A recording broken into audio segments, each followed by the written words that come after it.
செங்கோட்டையன் திடீர் கைது, சுற்றி வளைத்த காவல்துறையினர், விஜய் எடுத்த கொடூர நடவடிக்கை.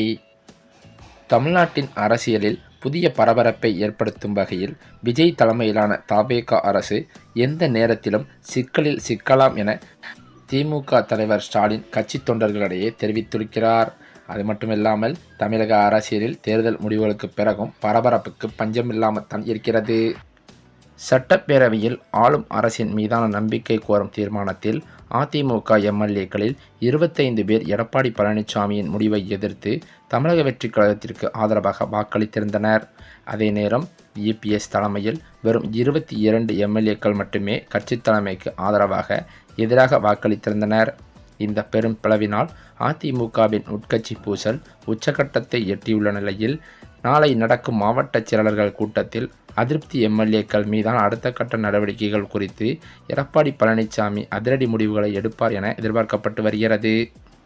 மேலும் தமிழக அரசியல் களத்தில் பேச்சு சுதந்திரம் என்கின்ற பெயரில் எல்லை மீறுபவர்கள் மீது எப்போது சட்டம் பாய்ந்திருக்கிறது என்று பார்த்தால் அதில் பல அரசியல் கணக்குகள் இருக்கிறதாம்.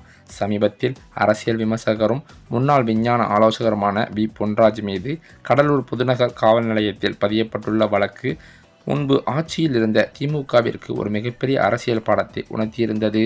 அதே நேரத்தில் தற்போது தமிழ்நாட்டில் ஆளுங்கட்சியாக அரியணையில் அமர்ந்து தங்களை ஒரு வலுவான சக்தியாக நிலைநிறுத்தி கொண்டுள்ள விஜய் தலைமையிலான தவேகா எப்படி ஒரு ஸ்ட்ராங் கார்டு எடுத்து விளையாடுகிறது என்பதற்கும் இது ஒரு மிகச்சிறந்த உதாரணம்தான். கடந்த கால திமுக ஆட்சியில் சமூக வலைதளங்களிலோ அல்லது பொது மேடைகளிலோ திமுக தலைவர்களை பற்றியோ முன்னாள் முதல்வர் கருணாநிதி மற்றும் அப்போதைய முதல்வர் மு.க.ஸ்டாலின் உள்ளிட்டோரை பற்றியோ கடுமையான அவதூறுகளும் போலி செய்திகளும் பரப்பப்பட்ட போது திமுக எடுத்த நடவடிக்கைகள் என்ன? பெரும்பாலும் திமுக தகவல் தொழில்நுட்ப அணியினர் ட்விட்டரிலும் முகநூலிலும் பதிந்து அந்த கருத்துக்களை பதிவிடுவதோடு சரி, அல்லது ஏதேனும் சில தனிநபர்கள் மீது மிக மென்மையாக சட்டம் பாயும். ஆனால் கட்சியின் தலைமை நேரடியாக களமிறங்கி எங்கள் தொண்டனையோ தலைவரையோ தொட்டால் விடமாட்டோம் என்று ஆக்ரோஷமாக சட்டப்பூர்வ போரை தொடுத்திருப்பது மிக குறைவு. ஏனெனால் சில சினிமா விமர்சகர்கள் போது கூட அதை ஸ்டாலின் தடுக்கவில்லை. நாம் ஏன் இவர்களை பயன்படுத்த வேண்டும்? சட்டம் தன் கடமையை செய்யட்டும் என்கிற மெத்தனமான அணுகுமுறையைத்தான் திமுக தன் ஆட்சி காலத்தில் பல நேரங்களில் கையாண்டது. ஆனால் இந்த அரசியல் நாகரிகம் அல்லது மெத்தனம் என்பது எதிரிகளுக்கு இன்னும் கூடுதல் துணிச்சலையே கொடுத்தது என்பதை திமுக உணர மறுத்துவிட்டது என்றே சொல்லலாம். ஆனால் இங்கேதான் தற்போதைய ஆளுங்கட்சியான தவேகா முற்றிலும் மாறுபட்டு நிற்கிறது. தவேகா தலைவர் விஜய் தன் கட்சியின் மகளிர் தொண்டர்கள் குறித்து அவதூறாக பேசிய பொன்ராஜுக்கு எதிராக எடுத்த அணுகுமுறை தமிழகத்தின் அரை நூற்றாண்டு கால திராவிட கட்சிகளுக்கு ஒரு சாட்டையடி. மார்ச் மாத இறுதியில் தவேகா தலைவர் விஜய் நேரடியாக சென்னை டிஜிபி அலுவலகத்திற்கு சென்று புகார் மனு அளித்திருந்தார். ஒரு கட்சியின் உச்சபட்ச தலைவர் தன் கட்சியின் மகளிர் அமைப்பினருக்காக நேரடியாக காவல்துறை தலைமை அலுவலகத்திற்கு படியேறுவது என்பது சாதாரண விஷயமல்ல. அது கட்சி தொண்டர்களுக்கு கொடுத்த எனர்ஜி அரசியல் வட்டாரத்தையே அதிர வைத்தது என்றே சொல்லலாம். அதே சமயம் திமுகவினர் பல நேரங்களில் மேடைகளில் உணர்ச்சி வசப்பட்டு பேசுவதோடு நிறுத்தி கொள்வார்கள். ஆனால் தவேகா விஜய் கொடுத்த புகாரோடு நிறுத்தாமல் தமிழகம் முழுவதும் உள்ள மாவட்ட செயலாளர்கள் மற்றும் மகளிர் அணியினரை திரட்டி பொன்ராஜுக்கு எதிராக மாநிலம் தழுவிய அளவில் புகார்களை குவிக்கச் செய்தது. அதன் விளைவாக பாரதிய நியாய சங்கிதா மற்றும் தமிழ்நாடு பெண்கள் வன்கொடுமை தடுப்புச் சட்டம், தகவல் தொழில்நுட்ப சட்டம் ஆகியவற்றின் கீழ் கடலூர் போலீசார் பொன்ராஜ் மீது வழக்கு பதிவு செய்துள்ளனர். இதன் மூலம் முதல்வர் விஜய் தன் எதிரிகளுக்கு தெளிவான ஒரு செய்தியை சொல்லியிருக்கிறார். எங்களை சாதாரணமாக எடை போடாதீர்கள். அரசியல் விமர்சனம் என்ற பெயரில் எல்லை தாண்டினால் சட்டத்தின் உச்சபட்ச அதிகாரத்தை பயன்படுத்தி உங்களை முடக்குவோம். இப்போது ஆட்சிக்கு வந்தவுடன் வழக்கு போட்டு அதில் அதிரடி காட்டியுள்ளனர் என்றுதான் அவர்கள் தகவல்கள் வெளியாகி கொண்டிருக்கிறது. அரசியல் ரீதியாக பல தசாப்த கால அனுபவம் கொண்ட திமுக இன்று ஆட்சிக்கட்டிலில் இருக்கும் தவேகாவிடம் இருந்து கற்றுக்கொள்ள வேண்டிய பாடம் இதுதான். போலி செய்திகளையும் அவதூறு பேச்சுக்களையும் கண்டும் காணாமல் இருப்பது ஜனநாயக பண்பல்ல. அது கட்சியின் வலிமையை குறைத்து மதிப்பிட வைக்கும் பலவீனம் என்பதை திமுக தனது ஆட்சி காலத்தில் புரிந்து கொள்ள தவறிவிட்டது.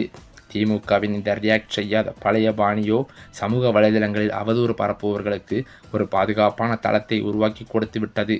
ஆனால் விஜய் காட்டியுள்ள இந்த தீவிரம் விமர்சனம் செய்யலாம், ஆனால் தனிநபர் ஒழுக்கத்தையோ பெண்களின் கண்ணியத்தையோ சிதைத்தால் தப்ப முடியாது என்கின்ற பயத்தை அரசியல் வட்டாரத்தில் விதைத்திருக்கிறது தமிழக வெற்றிக் கழகம். ஆகையால் தான் இனிவரும் காலங்களில் வெறும் ட்விட்டர் சண்டைகளோடு நிறுத்தி கொள்ளாமல் தாவேகா பாணியில் சட்டபூர்வமாக துரிதமாக கட்சியின் ஒட்டுமொத்த பலத்தையும் காட்டி களமிறங்க வேண்டிய கட்டாயத்திற்கு எதிர்க்கட்சிகள் தள்ளப்பட்டிருக்கின்றன. பொன்ராஜ் மீதான தாவேகாவின் இந்த சட்டப்போர் தமிழக கட்சிகளில், அதாவது தமிழக அரசியலிலேயே ஒரு புதிய ட்ரெண்டை உருவாக்கி இருக்கிறது என்பதில் எவ்வித சந்தேகமும் இல்லை. மேலும் தமிழ்நாட்டின் அரசியல் வரலாற்றில் யாரும் எதிர்பாராத ஒரு திருப்பமாக சென்னை தலைமைச் செயலகத்தில் முதலமைச்சர் ஜோசப் விஜய் முன்னிலையில் அதிமுகவின் மூத்த முன்னாள் தலைவரான KA செங்கோட்டையன் புதிய அமைச்சராக அதிகாரப்பூர்வமாக பொறுப்பேற்றுக் கொண்ட சம்பவம் ஒட்டுமொத்த கோட்டை வட்டாரத்தையும் உலுக்கியெடுத்திருக்கிறது. பதவியேற்பு விழா முடிந்த கையோடு செங்கோட்டையனை நேரில் அழைத்து சென்று அவரது புதிய அமைச்சர் நாற்காலியில் முதலமைச்சர் விஜய் அமர வைத்த நிகழ்ச்சியான காட்சி தாவேகா மற்றும் அரசியல் வட்டாரங்களில் செம்ம வைரலாகி கொண்டிருக்கிறது. அண்மையில் எடப்பாடி பழனிசாமிக்கு எதிராக கடுமையான விமர்சனங்களை முன்வைத்துவிட்டு தாவேகா அமைச்சரவையில் கஜானாவை நிர்வகிக்கும் பவர்ஃபுல் நிதியமைச்சராக பொறுப்பேற்றுள்ள செங்கோட்டையனுக்கு முதலமைச்சரே முன்னின்று இந்த ராஜ மரியாதையை செய்திருப்பது EPS கூடாரத்தை நிலைகுலைய வைத்திருக்கிறது. அந்த வகையில் ஒரு மூத்த அரசியல்வாதியான செங்கோட்டையனுக்கு முதல்வர் விஜய் கொடுத்த இந்த மாஸ் கௌரவமானது சமூக வலைதளங்களில் விவாத புயலை கிளப்பியதோடு 2026 புதிய அரசியல் அதிரடிக்கு அச்சாரமாகவே அமைந்திருக்கிறது. இந்த நிலையில்தான் கடந்த வாரம் நடந்த நம்பிக்கை வாக்கெடுப்பில் முதலமைச்சர் விஜய் தலைமையிலான தாவேகா அரசிற்கு ஆதரவாக SP வேலுமணி, CV சண்முகம் தலைமையிலான 25 அதிமுக MLAக்கள் வாக்களித்தது வெறும் ஆரம்ப புள்ளிதான் என்பது இப்போது வெட்டவெளிச்சமாகிவிட்டது. ஏனென்று பார்த்தால் தற்போது கொங்கு மட்டுமல்லாது அதிமுகவின் மற்றொரு கோட்டையான தென் மாவட்டங்களிலும் வட மாவட்டங்களிலும் மாவட்ட அளவிலான மாஸ் தலைவர்கள் தாவேகாவின் அதிகாரப்பூர்வ முகவரான புஷி ஆனந்த் மற்றும் அமைச்சர் ஆதவ் அர்ஜுனா ஆகியோரை இரகசியமாகவும் பகிரங்கமாகவும் சந்தித்து வருவதாக தகவல்கள் வெளிவந்துள்ளது. மாவட்ட நிர்வாகிகள் அதிருப்தியான நிலையில் தொடர்ந்து சந்தித்த தேர்தல் தோல்விகள், திமுகவுடன் மறைமுக கூட்டணி வைக்க EPS முயன்றதாக கிளப்பிய புகார்கள் ஆகியவை தொண்டர்களிடையே கடும் ஆத்திரத்தையும் கோபத்தையும் ஏற்படுத்தியது. அடிமட்ட தொண்டர்களின் மனநிலையானது எம்ஜிஆரும் அம்மாவும் திமுகவை எதிர்த்தான் இந்த இயக்கத்தை வளர்த்தார்கள்.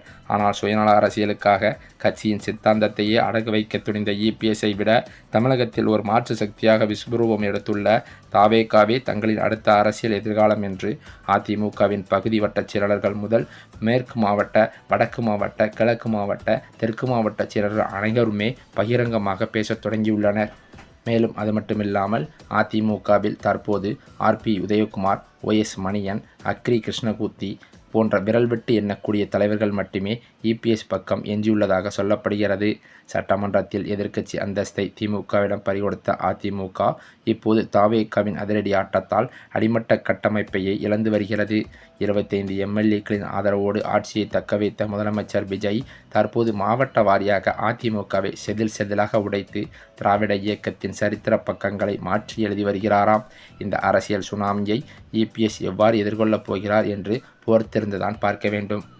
இப்படிப்பட்ட சூழ்நிலையிலோ நடிகர் விஜய் தலைமையிலான தமிழக வெற்றி கழக அரசு பதவியேற்ற பிறகு அரசியல் களம் புதிய கணக்குகளாலும் கூட்டணி சமன்பாடுகளாலும் சூடுபிடித்திருக்கிறது.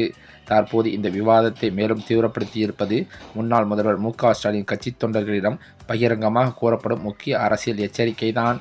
இந்த சூழ்நிலையிலோ தாவேகா அரசு மீது பல்வேறு குற்றச்சாட்டுகள் எழுந்து வரும் நிலையில் தற்போது அமைச்சர் செங்கோட்டையன் அவர்கள் புதிய சர்ச்சையில் சிக்கியுள்ளதாக அதிர்ச்சி தகவல்கள் பரவி வருகிறது. இதற்காக அவர் கைதாக கூட அதிக வாய்ப்புகள் இருப்பதாகவும் தலைமை வட்டாரங்களும் தெரிவிக்கின்றன.